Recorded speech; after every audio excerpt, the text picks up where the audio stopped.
নমস্কার, আমি সুস্মিতা। আজকে আমি আপনাদের করে দেখাবো জল ছাড়া তেল ছাড়া চাটনি। অনেকে আছে তেলে সম্বারা দিয়ে চাটনি খেলে অম্বল হয়, কিন্তু এই চাটনিটা খেলে অম্বল হবে না। এতে আমি জলও দেব না, তেলও দেব না। সম্বারা না দিয়ে আমি কিভাবে চাটনিটা করছি সেটাই আপনাদের সঙ্গে একটু শেয়ার করতে আসলাম। এগুলো সম্পূর্ণ যেগুলো আমি রেসিপি দিই সবটাই আমার নিজস্ব রেসিপি। ভালো লাগলে অবশ্যই আপনাদের কাছে ছড়িয়ে দেওয়ার অনুরোধ রইল। এই যে এইভাবে করে আমি শুকনো কড়াইয়ে আমটা দিয়ে তাতে নুন, হলুদ আর পরিমাণ মতো চিনি দিয়ে নাড়াচাড়া দিয়ে এটাকে আমি কিন্তু ঢেকে দেব।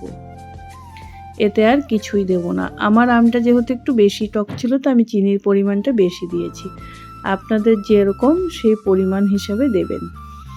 আমটা কিন্তু আমি ঢেকে দেওয়াতে আমার প্রত্যেকটা আম কিন্তু সেদ্ধ হয়ে গেছে। আপনারা চাইলে অন্য রকম পিস করতে পারেন, কিন্তু আমি এইভাবে বড় বড় করে কেটে নিয়েছি। তারপরে ওটাকে একটু গ্যাসটা কমিয়ে আর একটু ঢাকা চাপা দিয়ে দিলাম। দিয়ে একটা মশলা রেডি করব। চলুন, মশলা বলতে এই কয়েক টুকরো লঙ্কা, দুটো লঙ্কা আমি দু টুকরো করে নিয়েছি, আর একটুখানি পাঁচফোড়ন, আর কিচ্ছু না। ঝালটা আপনারা আপনাদের পছন্দ মতন দেবেন। যদি কেউ কম খান তাহলে একটু কমিয়ে দেবেন, যদি কেউ একটু বেশি পছন্দ করেন একটু বেশি দেবেন। ওই শুকনো মশলাটাকে ঠান্ডা করে আমি একটুখানি মিক্সিতে গুঁড়ো করে নেব। আর এদিকে ততক্ষণে কিন্তু আমার চাটনির কালারটা আরেকটু সুন্দর হয়ে গেছে।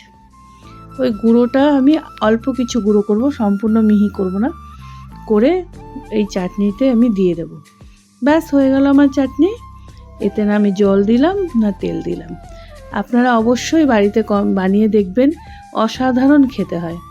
সত্যি এই খাবারটার জবাব নেই। আসি তাহলে, কেমন লাগলো অবশ্যই জানাবেন।